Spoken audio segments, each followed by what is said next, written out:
अपने ससुरे चली जाते के करे नाते दुल्हा के दुल्हा के नाते जब ओकर ससुराल चली जाता है दुल्हा के नाते ओकर सास मिल जाते ससुर मिल जाते देवरान जेठान सब मिल जाते ओकर सास बोलावत ए दुल्हनिया का था नरम हो जाता कविता दुल्हा के देखे बच्चे अच्छे नरम हो जाते ना। शारदा सिन्हा संगीत नाटक अकादमी के स्वर्ण पदक से सम्मानित भईन 7 तारीख के धरती छोड़ के चली गई।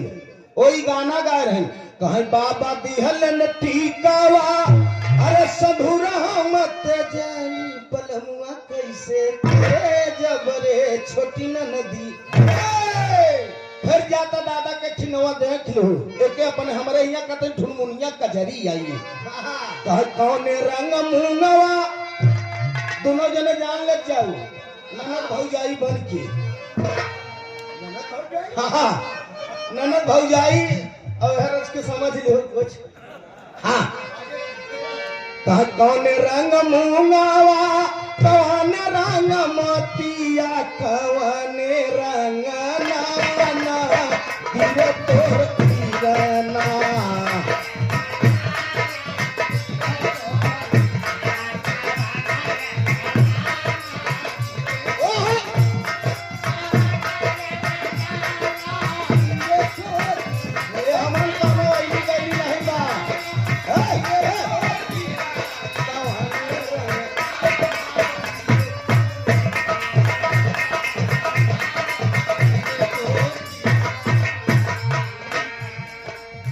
कविता पूछत है कविता सावित्री से सावित्री कहत है कहा लाल रंग मुंगवा सफेद रंग मोतिया लाल रंग मुंगवा सफेद रंग मोतिया सांवरिया रंग भाई रे तो मोर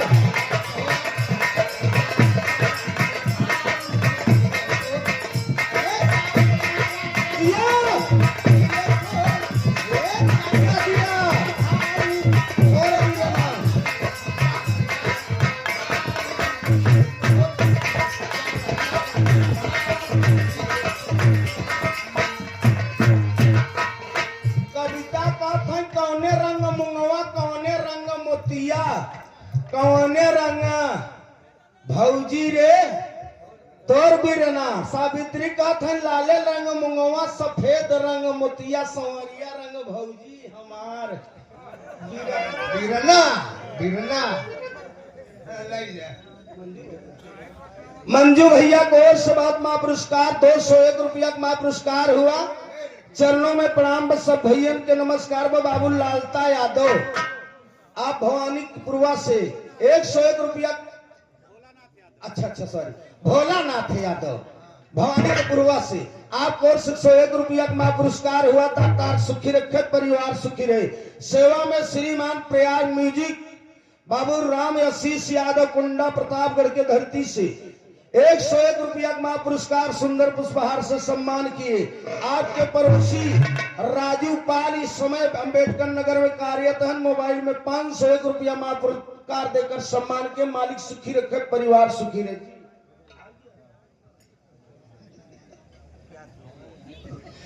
आप सेवा में श्रीमान घर मलिकार कार्यक्रम के अध्यक्ष महोदय धर्म के बड़े भैया रिश्तेदार भी हमारे है ने सूर्यभान यादव कवि जी जेकर विराह में कोई मास्टर साहब जोड़ नहीं हो सकता है। कवि की कलम बहुत तेज होता है, जहां न पहुंचे न भुआ पहुंचे। सुंदर पुष्पहार साथ में 201 रुपया का पुरस्कार देकर सम्मान किए। आपके चरणों में प्रणाम सब भैयन के नमस्कार। हाँ बाबू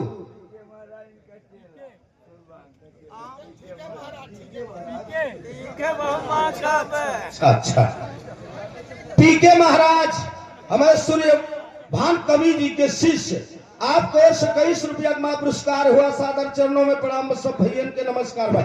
आओ यार हम नोच नोच बरसावत है ये। अच्छा अच्छा ठीक है ठीक है ठीक है। प्यार को भाव होते आपको प्यार है कलाकार का हौसला है। आप रुपया से फूलों से वर्षा कर रहे हैं। मालिक सुखी रखे, परिवार सुखी रहे। सब भैया के नमस्ते प्रणाम जी। अब है सुना मार बदल के फिर जाता है जैसी कविता भैया तने मेरी सियाई गई बहाया तो दुल्हा हमार नहीं मानता है अपने परदेश बा और अपने बहनी के प्रेम में अपने बहनी से सारी बात बता। प्रेम में चौतरफा धार होते मास्टर साहब काहे कहता है दुल्हन का कहता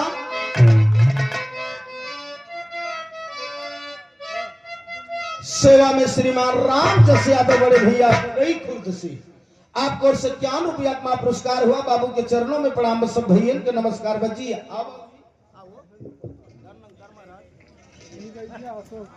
बाबू अशोक निवैया के धरती से हमारे गुरु भाई हैं। 51 रुपया का पुरस्कार के है।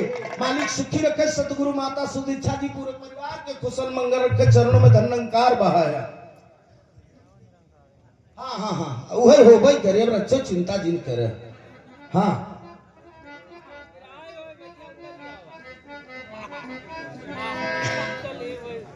सेवा में श्रीमान बिरहा के सुंदर कलाकार बड़े भैया हमारे तुलसी राम यादव भवानीपुर बिरहा के सुंदर कलाकार। उदय राज यादव भवानीपुर के धरती से ये भी आप बिरहा के सुंदर कलाकार हैं। दोनों भाई के चरणों में प्रणाम बहा। बहुत मां पुरस्कार से सम्मान के 51 रुपया भैया के नमस्ते प्रणाम बहा। अब दुल्हन सिया जब कविता कहता कि कजरा वही दिना दे कौन दिना मोर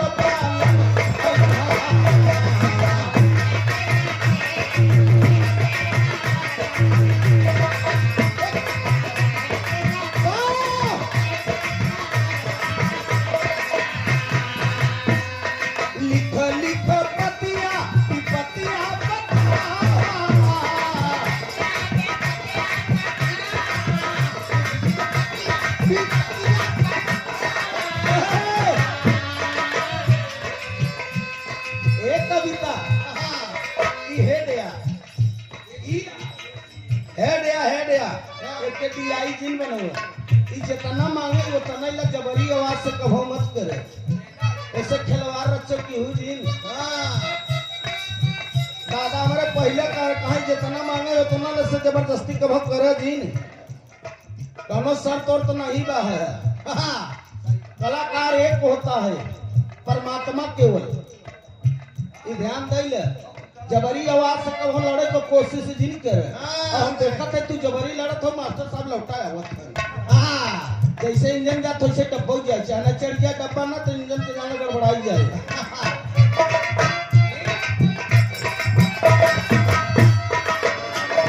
लिखा लिखा पतिया पतिया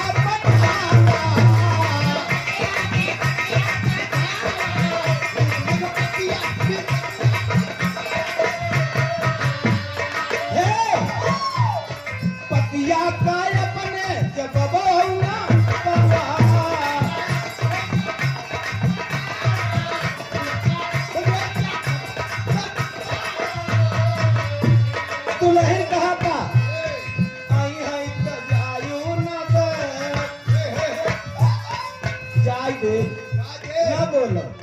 बोला लेकिन मन लगाए कि न बोला मनो लगा पाखी मिलाई कि न बोलो।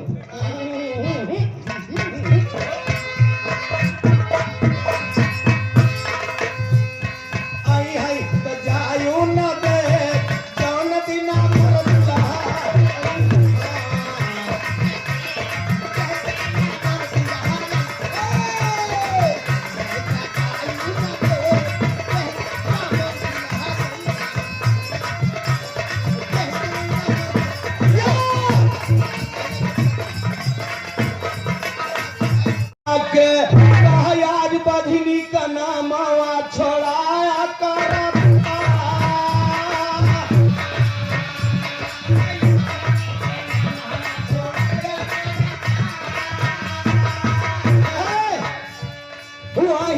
मैं धरती का पई आसमान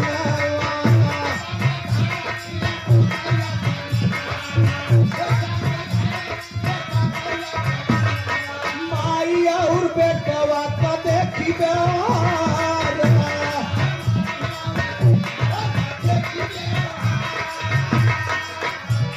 लई के करे गवा के भागई गिरधैया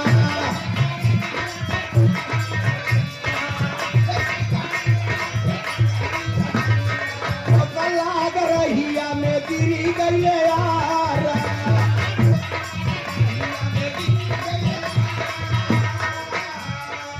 तने में बोलत बाटे माई का करे जावा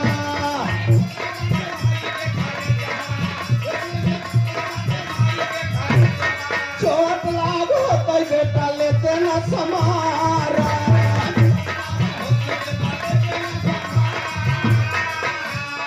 कलेजा के भिया के ठीक कपड़ा में लेके भागा जाता। कहाँ भागा जाता?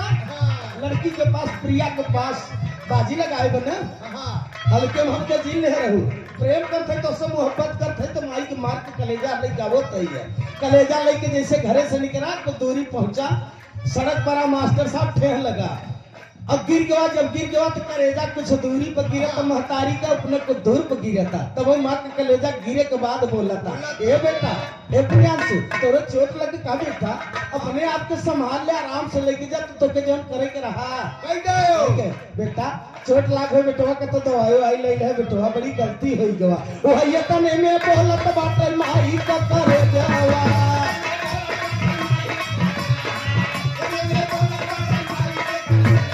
चोट लागो तो बेटा लेते न समारा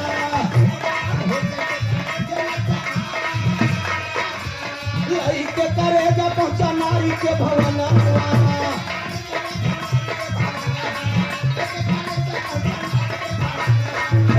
गुजरिया तो बोली फटकार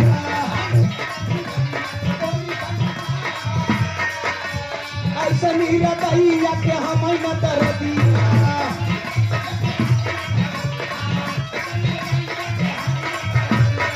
करे तो गोदिया ले आता पियरा दूधवा उड़ी में नहीं भरी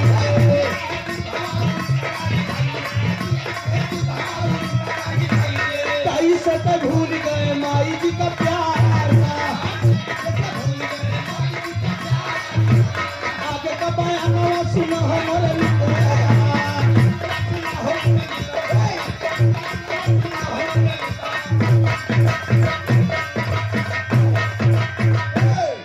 पहुंचा कहा लड़की के पास ले करेजा चोट तो लगा उठा माई बोली के बेटा आराम से लग जा बेटा तो के जो करे कहा कहले दवाई ले ले कतो दर्द कतो करे तो नहीं लगा बा फिर भागा जाता है बीपी मास्टर साहब को बढ़ गई बा 180-90 भागत था कहा घर बार बात नहीं है मां के कलेजा ले बा सीना धक धक करे तो पहुंचा लड़की के पास कहे ले लड़की कहे का कहे जो शर्त लगाए रहे हो माई का कलेजा लड़कियां देखे चला देना मेरा तू चक्कर तो भाग पछड़ हराम खोर नहीं के माई के मार के मेहर करे कई आई है। अरे अब तो तोरा अंदाजा लेते रहे कम से कम जो ने हमारे तक पीछा छोड़ दे लेकिन तई बात नहीं माने समझ नहीं पाए आ जब तई अपने माई के नहीं है तो तई हमके हो गए माई तो मार के मेहर करे आई है। सुनने वाले मित्र बड़का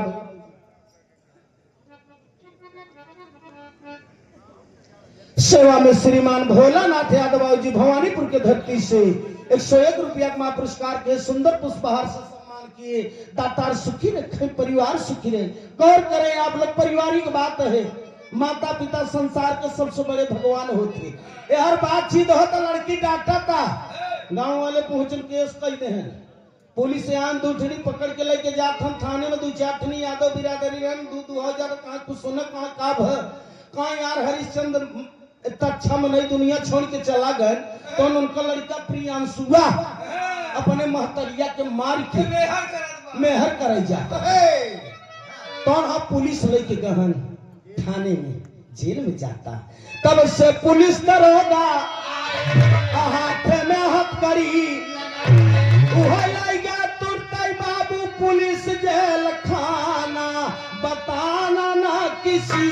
बतिया।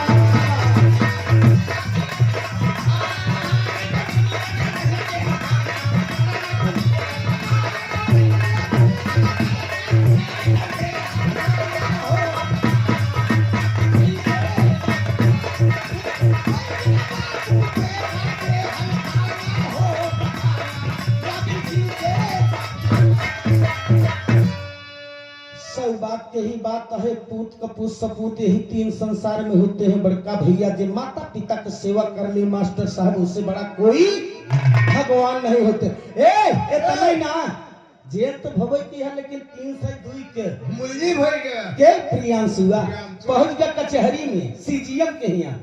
माई का कलेजा मेज पर रखा बा, कोर्ट में पेश बाबा।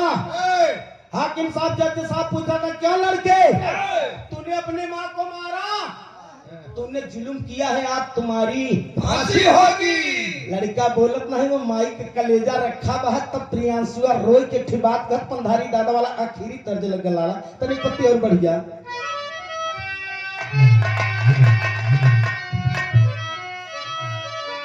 हाय अरे नारी के करनवा के कहता प्रियांशुआ कहता, कहा आज नारी के करनवा ई जानवा छूटा जात बा। हाकिम के समनवा में बयानवा पूछा जात बा।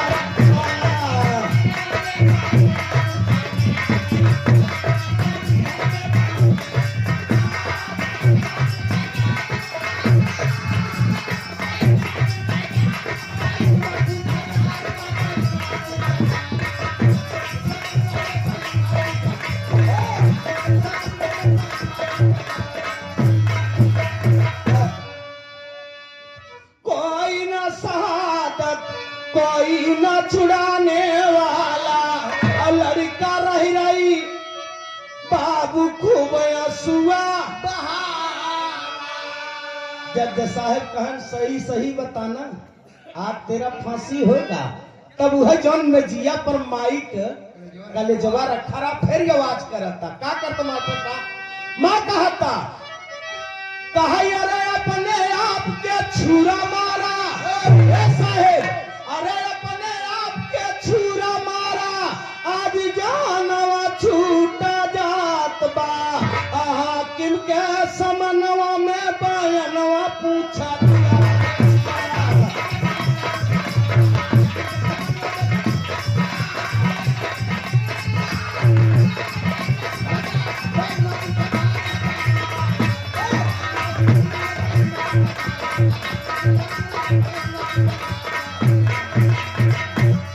सुनने वाले मित्र ओ माँ वाली साहब, हमारे लड़का के छोड़ दे, हमारा लड़का निर्दोष बा।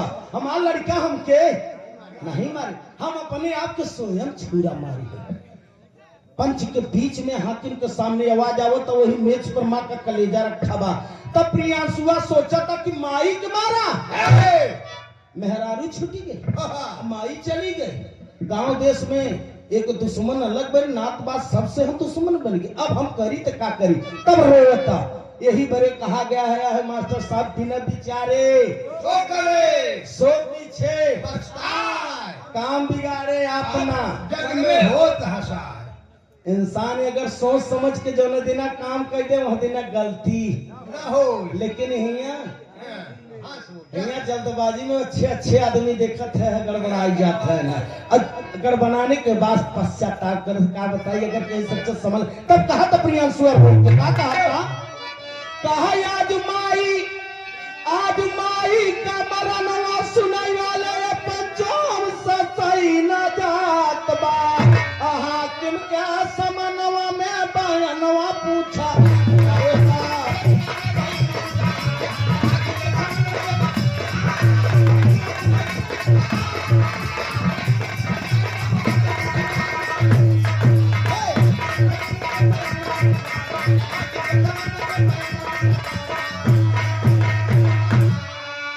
सेवा में श्रीमान रोशन लाल भारती बड़का भैया, आपको 101 रुपया का पुरस्कार हुआ। और कुछ क्या पैसा है? अच्छा, आप रोशन लाल यादव आर्मी में आप कार्यरत हैं। आप बड़े भैया को 101 रुपया का पुरस्कार हुआ। रोशन बाबू के चरणों में प्रणाम बा। ये सब हमारे हिंदुस्तान के जवान हैं जो कि धरती माँ का सेवा कर रहे हैं। मालिक आपको हमेशा खुशहाल रखे और सुखी रखे। चरणों में आपके जय हिंद बस भाई के नमस्ते प्रणाम बा। बड़का भैया माता छूट गई औरत के चक्कर में, समाज छूट गया मास्टर साहब कि हर को लड़का नहीं भवा जहर जाता मास्टर साहब हरे लोग कतकारे तू का बतला है जे अपने माई के नहीं अपने बाप के नहीं दूसरे कुछ कह सकता है। संसार में ऐसा कर्म करो बाबूजी जो जाने के बाद आपका चर्चा हो कहीं भी रहना। ये भी आपका हमेशा चर्चा फलाने अच्छा आदमी था, फलाने का लड़का बहुत होनहार था। क्यों जी? आखिरी लाइन में कहना बा है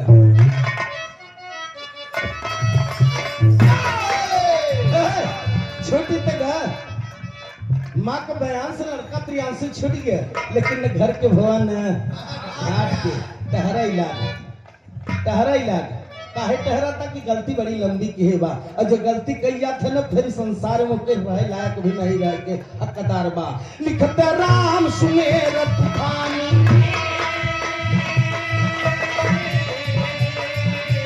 कान में नाही गई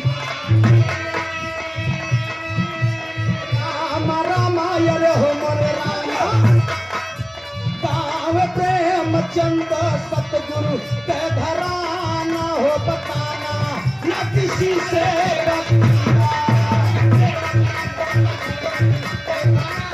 हो बताना